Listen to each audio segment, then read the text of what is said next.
اعوذ باللہ من الشیطان الرجیم بسم اللہ الرحمن الرحیم۔ حضرت ابو ہریرہ رضی اللہ تعالی عنہ روایت کرتے ہیں کہ رسول اللہ صلی اللہ علیہ وسلم نے ارشاد فرمایا، 7 چیزوں سے پہلے نیک اعمال میں جلدی کرو۔ کیا تمہیں ایسی تنگ دستی کا انتظار ہے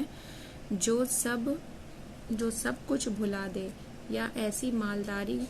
کا جو سرکش بنا دے، یا ایسی بیماری کا جو نکارہ کر دے، یا ایسے بڑھاپے کا جو عقل کھو دے، یا ایسی موت کا جو اچانک آ جائے کہ بعض وقت توبہ کرنے کا موقع بھی نہیں ملتا، یا دجال کا جو آنے والی چھپی ہوئی برائیوں میں بدترین برائی ہے، یا قیامت کا۔ قیامت تو بڑی سخت اور بڑی کڑوی چیز ہے۔ فائدہ مطلب یہ ہے کہ انسان کو ان 7 چیزوں میں سے کسی چیز کے آنے سے پہلے نیک اعمال کے ذریعے اپنی آخرت کی تیاری کر لینی چاہیے، کہیں ایسا نہ ہو کہ ان رکاوٹوں میں سے کوئی رکاوٹ آ جائے اور انسان کا اعمال صالح سے محروم ہو جائے۔ بے شک